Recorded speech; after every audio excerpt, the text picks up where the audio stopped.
अब हम यहाँ पे बात कर रहे थे कॉन्स्टिट्यूएंसीज़ की। तो कॉन्स्टिट्यूएंसीज़ को अगर मैं इजीली लैंग्वेज में आपको समझाऊँ तो कॉन्स्टिट्यूएंसी ऐसी होती हैं कि अगर एक स्टेट है, अगर मैं उसको डिफरेंट पार्ट्स में डिवाइड कर दूँ, फॉर एग्ज़ाम्पल कि अगर एक स्टेट हमारा पंजाब ही है, अगर मैं पंजाब को डिफरेंट डिस्ट्रिक्ट्स में, जैसे हम लुधियाना में रह रहे हैं तो एक वो डिस्ट्रिक्ट है, वो डिस्ट्रिक्ट को मैं कॉन्स्टिट्यूएंसी भी बोल सकती हूँ।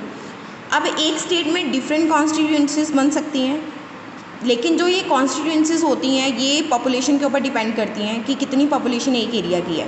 फॉर एग्जांपल अगर एक लुधियाना है, अगर लुधियाना की पॉपुलेशन ज़्यादा होगी तो लुधियाना की पॉपुलेशन को डिवाइड करके वो इसकी भी आगे कॉन्स्टिट्यूएंसीज बना सकते हैं, डिस्ट्रिक्ट की भी, ठीक है ना। तो यहाँ पे उसने एक हिमाचल प्रदेश की एग्जाम्पल ली थी कि उसमें 68 असेंबली कॉन्स्टिट्यूएंसीज में बांटा गया है हिमाचल प्रदेश को।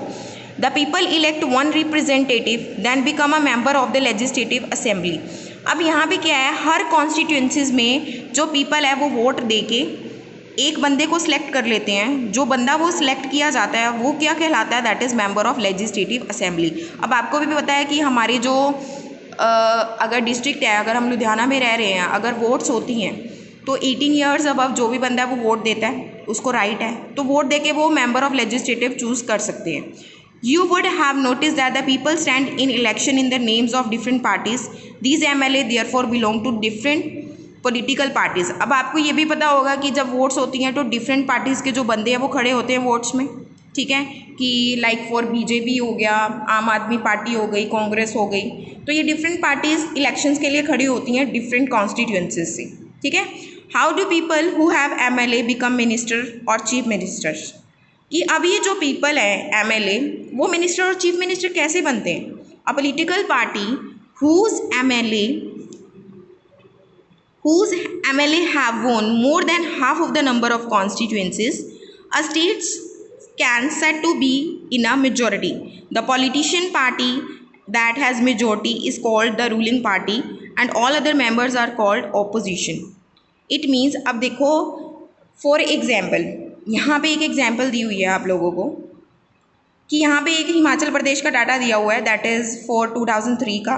पॉलिटिकल पार्टीज़ हैं जिसमें हमारे पास टोटल 68 सीट्स हैं, ठीक है, क्योंकि 68 कॉन्स्टिट्यूएंसीज बनाई हुई हैं हमने।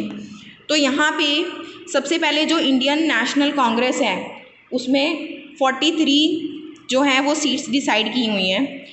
इंडियन कांग्रेस ने जीती 43, देन भारतीय जनता पार्टी जो है उसने 16 सीट्स जीती हैं, देन अदर पॉलिटिकल पार्टी जो है उसने 3 सीट्स जीती हैं, देन जो इंडिपेंडेंट है जो किसी से बिलोंग नहीं करती उन्होंने 6 जीती हैं। अब यहाँ पे देखो सबसे ज़्यादा सीट्स किसने जीती हैं, that is national Congress. So that's why हम ये कहेंगे कि ये क्या है, रूलिंग पार्टी है।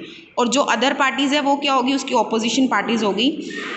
मोस्टली अगर हम 68 लें, 68 का जो 50% होता है अगर हम उसको 2 से डिवाइड कर लें तो ये थोड़ा मैथ्स हो जाएगा, 3 देन 4। इट मीन्स कि यहाँ पे 34 सीट्स होनी चाहिए, लेकिन जो कांग्रेस है हमारी उसने 43 सीट्स विन कर ली हैं। तो हम यहाँ पे ये कहेंगे कि जो हमारी नेशनल कांग्रेस है वो यहाँ पे रूलिंग पार्टी बन गई। अब यहाँ पे आपको रूलिंग पार्टी भी क्लियर हो चुका होगा कि रूलिंग पार्टी क्या होती है।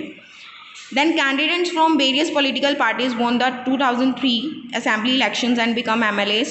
Since the total number of MLAs in legislative assembly is 68. अब हम नेक्स्ट वीडियो में पढ़ेंगे